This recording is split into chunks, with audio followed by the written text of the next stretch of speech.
মুহাম্মদ বিন ওবায়দুল্লাহ হতে বর্ণিত, তিনি বলেন, একদা দ্বিতীয় খলিফা ওমর রাত এর নিকটে কিছু কাপড় আসলে তিনি সেগুলি হকদারগণের মাঝে বন্টন করে দেন। এতে আমাদের প্রত্যেকে একটি করে কাপড় পেল। কিন্তু তিনি নিজে দুটি কাপড় দিয়ে তৈরি একটি পোশাক পরিধান করে খুতবা দিতে মিম্বরে আরোহণ করলেন। কিন্তু শ্রোতাদের অন্যমনস্কতা লক্ষ্য করে তিনি জিজ্ঞাসা করলেন, হে লোকস্কোর, তোমরা কি আমার কথা শ্রবণ করছ না? এমতাবস্থায় বিখ্যাত সাহাবী সালমান ফারেসি রাত উঠে দাঁড়িয়ে বললেন, জি না, আমরা শ্রবণ করব না। ওমর রাত বললেন, কেন হে আবু আবদুল্লাহ? তিনি বললেন, আপনি আমাদেরকে একটি করে কাপড় দিয়েছেন, অথচ আপনি পরিধান করেছেন দুই কাপড়ের বড় পোশাক। ওমর রাত বললেন, ব্যস্ত হজ না হে আবু আবদুল্লাহ। অতঃপর তিনি ছেলে আবদুল্লাহ বিন ওমর রাত এর দিকে ইশারা করলে তিনি উঠে দাঁড়ালেন।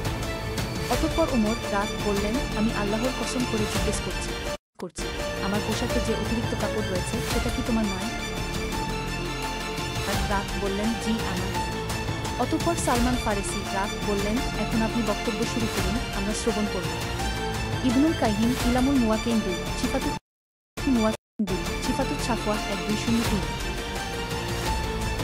প্রধান জবাবদিহিতার মধ্যে নয়, তাকে পরকালে যেন আল্লাহর কাছে তার দায়িত্ব সম্পর্কে জবাবদিহি করতে হবে, তেমনি দুনিয়াতেও তিনি জনগণের কাছে দায়বদ্ধ।